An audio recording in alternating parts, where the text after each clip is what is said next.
أعوذ بالله من الشيطان الرجيم. بسم الله الرحمن الرحيم. إن في خلق السماوات والأرض واختلاف الليل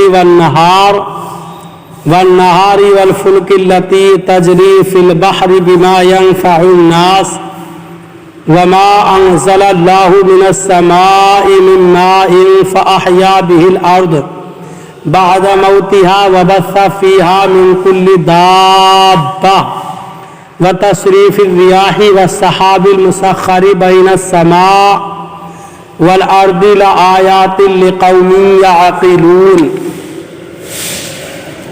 ترجمہ کنز الایمان. اللہ کے نام سے شروع جو نہایت مہربان رحم والا. بے شک آسمانوں اور زمین کی پیدائش اور رات و دن کا بدلتے آنا اور کشتی کے دریا میں لوگوں کے فائدے لے کر چلتی ہے، اور وہ جو اللہ نے آسمان سے پانی اتار کر مردہ زمین کو اسی سے جلا دیا اور زمین میں ہر قسم کے جانور پھیلائے، اور ہواؤں کی گردش اور وہ بادل کے آسمان و زمین کے بیچ میں حکم کا باندھا ہے، ان سب میں عقل مندوں کے لیے ضرور نشانیاں ہیں. ترجمہ کنز العرفان. بے شک آسمانوں اور زمین کی پیدائش اور رات اور دن کی تبدیلی میں اور کشتی میں جو دریا میں لوگوں کے فائدے لے کر چلتی ہے، اور اس پانی میں جو اللہ نے آسمان سے اتارا پھر اس کے ساتھ مردہ زمین کو زندگی بخشی اور زمین میں ہر قسم کے جانور پھیلائے، اور ہواؤں کی گردش اور وہ بادل جو آسمان اور زمین کے درمیان حکم کے پابند ہیں، ان سب میں یقیناً عقل مندوں کے لیے نشانیاں ہیں. ان فی خلق السماوات والارض. بے شک آسمان اور زمین کی پیدائش میں نشانیاں ہیں. کعبہ معظمہ کے گرد مشرکین کے 360 بت تھے جنہیں وہ معبود مانتے تھے. انہیں یہ سن کر بڑی حیرت ہوئی کہ معبود صرف ایک ہی ہے، اس کے سوا کوئی معبود نہیں. اس لیے انہوں نے حضور اقدس صلی اللہ علیہ وسلم سے ایسی آیت طلب کی جس سے اللہ تعالیٰ کی وحدانیت ثابت ہو. اس پر یہ آیت کریمہ نازل ہوئی اور انہیں بتایا گیا کہ آسمان و زمین کی تخلیق، آسمان کی بلندی، اس میں چمکتے ہوئے ستارے، اس کا بغیر ستون کے قائم ہونا، سورج چاند ستاروں کے ذریعے اس کی زینت، سب اللہ تعالیٰ کی قدرت کی نشانیاں ہیں. یوں ہی زمین اور اس کی وسعت، اس میں موجود پہاڑ، معدنیات، جواہرات، اس میں ربا سمندر، دریا، چشمے، اس سے اگنے والے درخت، سبزہ، پھل پھول، نباتات، شب و روز کا آنا جانا، دن رات کا چھوٹا بڑا ہونا، سمندر میں بھاری بوجھ کے باوجود کشتیوں کا تیرنا، لوگوں کا اس میں سوار ہونا، سمندری عجائبات، ہواؤں کا چلنا، سمندر کے ذریعے مشرق و مغرب میں تجارت کرنا، سمندر کے سے بخارات کا اٹھنا، بارش کی صورت میں برسنا، بارش سے خشک اور مردہ زمین کا سرسبز و شاداب ہو جانا، اس پانی اور اس کے ثمرات سے زندگی میں باغوں بہار آنا، زمین میں کروڑوں قسم کے حیوانات کا ہونا، ہواؤں کی گردش، ان کے خواص و عجائبات، یہ تمام چیزیں اللہ تعالیٰ کے علم و حکمت اور اس کی قدرت و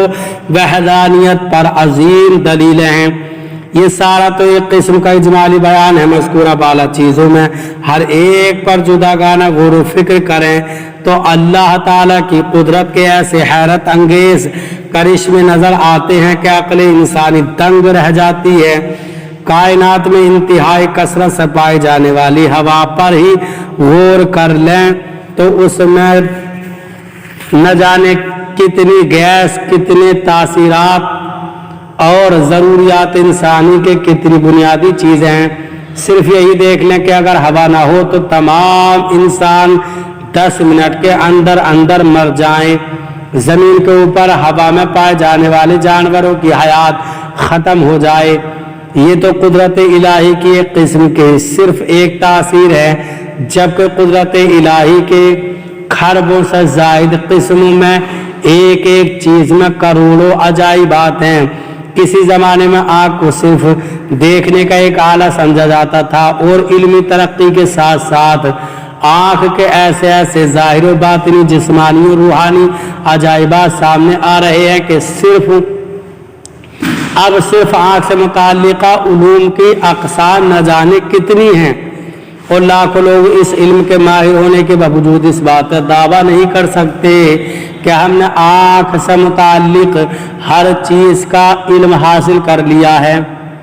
اس آیت مبارکہ اور اس کی تفسیر سے یہ بھی معلوم ہوا کہ سائنسی علوم بھی معرفت الہی کا ذریعہ بنتے ہیں۔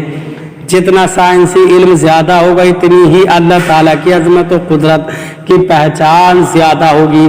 لہذا اگر کوئی دین اسلام کی خدمت اور اللہ تعالیٰ کی معرفت کی نیت سے سائنسی علوم سیکھتا ہے تو یہ بھی عظیم عبادت ہوگی۔ نیز اللہ تعالیٰ نے جو کائنات میں غور و فکر کرنے کا حکم دیا ہے، یہ اس حکم کی تعمیل بھی قرار پائے گی۔ اللہ تعالی ہمیں قرآن پاک پر صحیح معنی میں عمل کرنے کی توفیق عطا فرمائے۔ برادران اسلام، آپ تمام ہی حضرات سے گزارش کی جاتی ہے کہ خود بھی قرآن پاک کی تلاوت، ترجمہ اور تفسیر سماعت کیجیے، اپنے عزیز و اقارب اور رشتہ داروں کو بھی شیئر کیجیے تاکہ آپ اس کے ذریعے صدقہ جاریہ کے مستحق ہو جائیں۔